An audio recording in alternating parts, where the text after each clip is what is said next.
Bismillahirrahmanirrahim. Assalamualaikum warahmatullahi taala wabarakatuh dan salam sejahtera pada semua.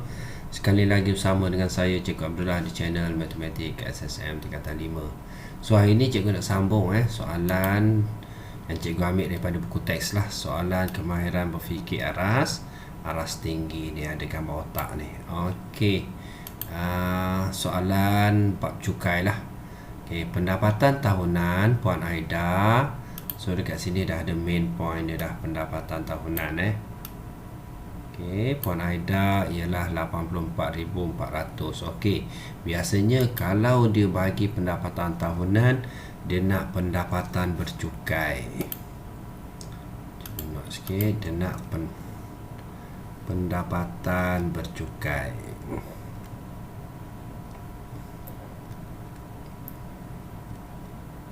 Okey.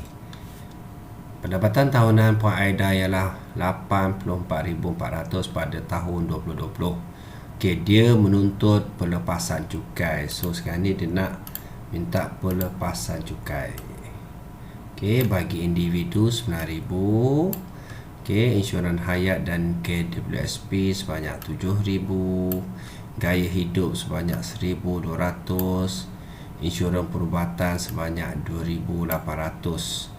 Okey, pembelanjaan rawatan perubatan ibu bapa sebanyak 2,100 dan seorang anak berumur 18 tahun ke bawah yang belum berkahwin sebanyak 2,000. Okey, ni semua ni dia minta pelepasan pelepasan cukai. Okey. Puan Aida telah membuat bayaran zakat sebanyak 600 pada tahun tersebut. Hitung pendapatan bercukai. Okey, so kita tahu pendapatan bercukai. Pendapatan bercukai sama dengan pendapatan tahunan pendapatan tahunan tolak dengan pelepasan cukai. Pelepasan cukai. Okey, so sekarang ni kita dah ada pendapatan tahunan, dah ada 84,400. 84,400. Okey, ditolak dengan pelepasan cukai. So pelepasan cukai semua yang warna hijau dekat atas tu. Maksudnya 9,000. Cikgu kira siap-siap dekat sini Tapi dalam periksa pelajar kena tunjuk pengiraan. So 9,000 kita tambah dengan 7,000, kita tambah lagi dengan ini 9,000, 7,000, 1,200, kita tambah lagi dengan 2,800. Okey, kita tambah dengan pembelanjaan rawatan ibu bapa 2,100 dan kita tolak dengan perbelanjaan anak di bawah 18 tahun sebanyak 2,000. Okey, dan last sekali ada zakat. So pelajar take note Okey, zakat dengan PCB tu kita tolak last sekali nanti So dekat sini pelajar tambah lah. Okey, cikgu tekan kalkulator.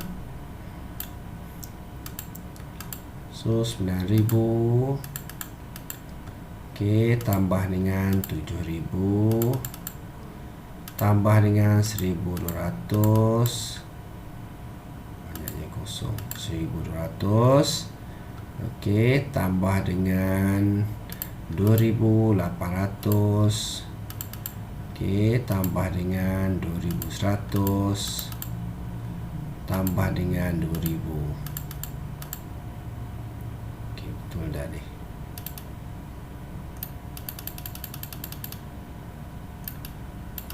Okey, so betul So kita dapat 24,100. Okey, so 24,100. Okey, jadi pendapatan bercukai dia 84,400. 84,400. Okey, ditolak dengan jawapan kita tadi 24,000. So pelajar akan dapat 60,300. 60,300.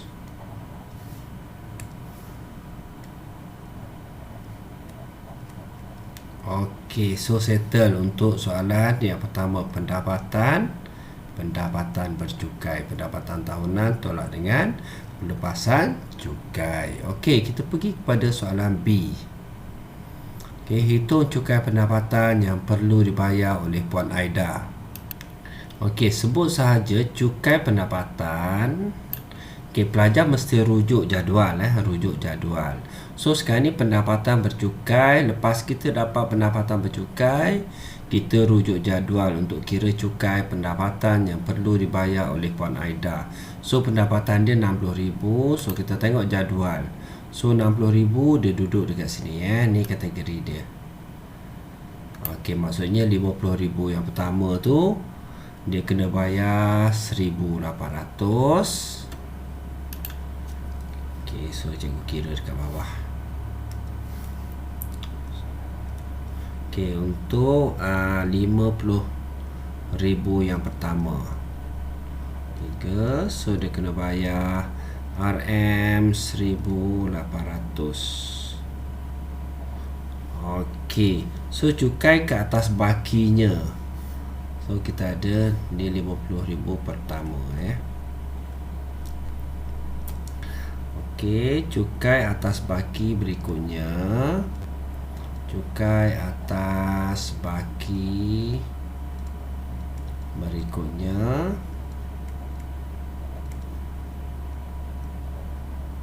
Okey, maksudnya 60,000 ni 60,300 kita tolak dengan 50,000. Okey, so kita kira siap-siap, kita dapat 10,300.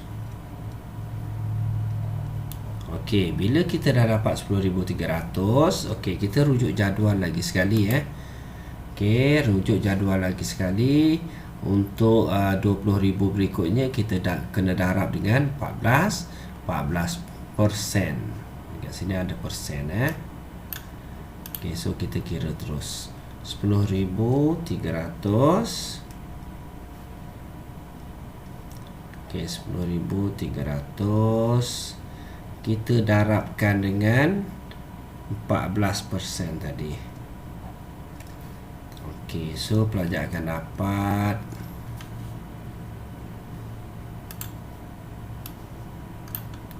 10,300. 10,300. Okey, didarabkan dengan 14%, maksudnya 0.14. Okey, kenapa syntax error pula? Okey, 10,300. Okey, didarabkan dengan 0.14. Apa ni kalkulator? Minta maaf pelajar, 0.114. So kita delete 1. Okey, so pelajar akan dapat 1442. 1442. Okey, cukai pendapatan. So kita kira semula, cukai pendapatan, okey, sama dengan yang dikena bayarlah 1,800. Okey, ditambah dengan 1,442. Okey, dan ditolak dengan, okey, bila kita kira cukai pendapatan ditolak dengan zakat lah. Okey, 600 tahun. So 600. Okey, pelajar akan dapat jawapan dia 1,800. Okey, ditambah dengan jawapan yang kita dapat tadi 1,442. Kita tolak dengan 600. So dia kena bayar 2,642, 2,642. Okey, ni cukai pendapatan yang perlu dibayar lah. Okey, sambil-sambil itu pelajar boleh tengok dan boleh pause lah. Okey, dan cuba fahamkan.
Okey, kita pergi kepada soalan C. Okey, minta maaf pelajar, lupa pula cikgu nak pause. Okey, pelajar boleh lajukan lah bila pelajar tengok nanti. Okey, jika PCB 450 ditolak setiap bulan dari gajinya, adakah Puan Aida perlu membayar cukai pendapatan? Okey, so kita tahu yang dekat sini untuk soalan C ni melibatkan PCB lah. Okey, jadi dia bayar 450 sebulan, 450. Okey, didarabkan dengan 12. So dia bayar setahun berapa ni? 450. Okey, didarabkan dengan 12. Okey, dia dah bayar 5,400 PCB dia. 5,400. Okey. Soalan dia, adakah Puan Aida perlu membayar cukai pendapatan? Okey, tidak perlulah, tidak perlu. Okey, tidak perlu. Okey, kerana apa? Kerana PCB ataupun cukai pendapatan lebih kecil daripada PCB, ataupun PCB lebih besar daripada cukai pendapatan. Maksudnya 5,400 ni lebih tinggi daripada 2,642. Okey, rasanya itu saja daripada cikgu. Minta maaf atas kekurangan. So pelajar boleh like, komen dan subscribe lah. Terima kasih semua. Assalamualaikum.